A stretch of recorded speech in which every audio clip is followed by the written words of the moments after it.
So, some news broke yesterday that Tidal is now charging an extra $9 a month if you'd like to use their streaming service in your DJ software. And this is the first time this has happened, and made me think about having this discussion with you guys about the future of this streaming model for DJs, and also just the future of where music and DJing kind of coincide. I've been a huge proponent of streaming services since they basically got introduced to Serato DJ Pro, or even Serato DJ Lite. Full transparency, I am part of the BeatSource Street team, so I do, help promote with them. But I will say there's definitely times where I will switch from BeatSource to Tidal to get that, random request at an event, or, at the club that isn't on BeatSource, but I can find it on Tidal because it's on all the other digital streaming platforms, or DSPs, right? So Tidal has definitely had its place since it was introduced into Serato DJ in my DJ setup.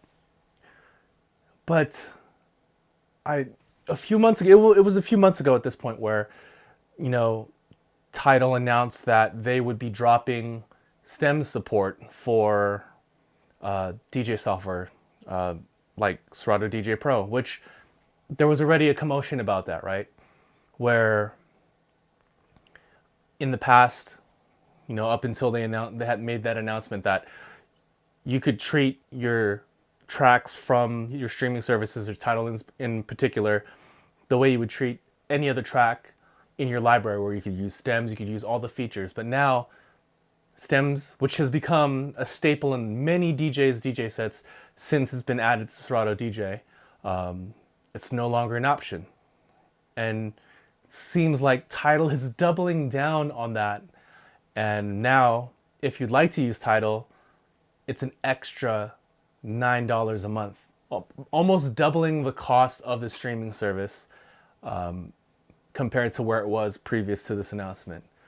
And it really, you got to take a step back as a DJ and think, at this point, is it really worth it?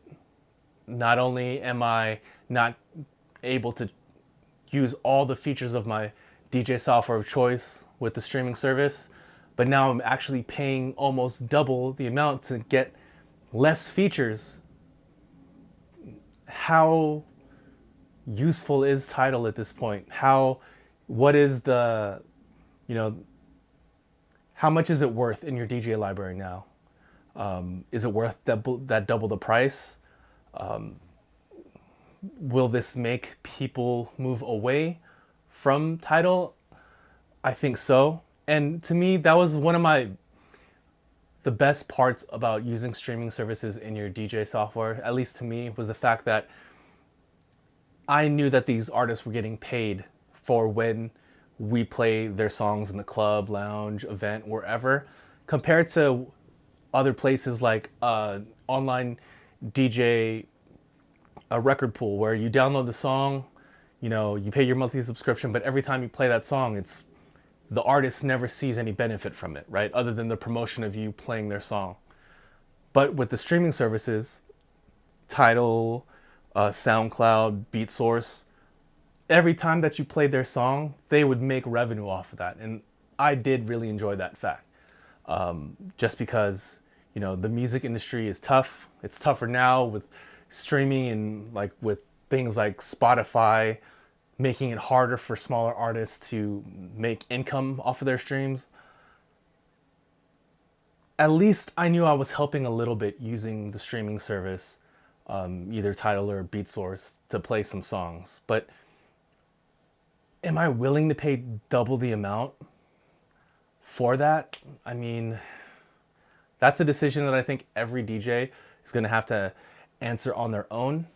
I could see if, I wasn't DJing full time and I was just playing a couple gigs a month or something like that, I would definitely not be paying double for Tidal.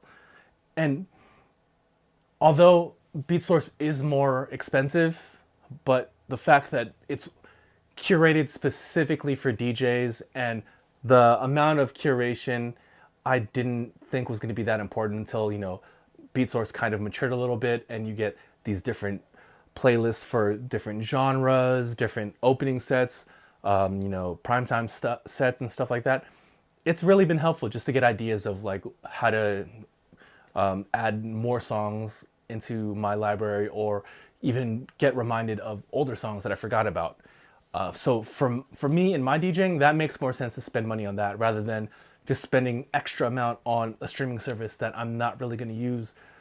I mean, before streaming services were integrated into our DJ softwares, I know a lot of people that would just pull up Spotify or Apple Music and, plug it into the auxiliary channel of their mixer and just play the request. It's something we did for years before that. I'm sure it's going to be something that a lot of DJs lean back on moving forward, since, this kind of thing is happening with the one major DSP being Tidal changing their business model when it comes to DJ software. I really hope that this isn't a sign of things to come for other DJ streaming services. I mean, if BeatSource doubles their price, I couldn't see nearly as many people subscribing to that as that do at this point. And one thing I will also say is that with Apple Music now having integration into a DJ software, that being Algorithm DJ Pro 5, it's, that's a lot more accessible to more people than Tidal would be. I know tons more people that subscribe to Apple Music rather than subscribing to Tidal. So what's more cost effective? If you already have an Apple Music subscription, pay I don't even know how much it is for the yearly for Algorithm DJ Pro. It's not that much, especially in comparison to the almost $20 a month or whatever it is for Tidal, and being able to just plug in and play the song and with your phone, and being able to beat match it and doing all of that stuff, and then just go in and out of it. And who knows, maybe it's just the beginning of Apple Music being integrated into even more DJ softwares in the future. Only time will tell. But I think this is a really bad change for Tidal. Is if they were seriously interested about becoming a bigger pillar in the DJ market. This is going in the exact opposite direction, and they're taking so many steps backwards with whatever progress they've made in the past as far as getting DJ. So at this point, unfortunately, my mic died as I was recording this, but I was just basically saying how it really feels like Tidal's kind of pushing themselves out of the DJ market with these last two changes. And I'm really curious for everyone watching this video, if you guys use streaming services with your DJ software, and if so, which ones, and especially the Tidal users out there. With these changes, can you see yourself continuing to use Tidal in your DJ software moving forward? I'd love to hear what you guys have to say about it, and please leave it down in the comments below, because let's start a conversation about this. All right, guys, catch you in the next one.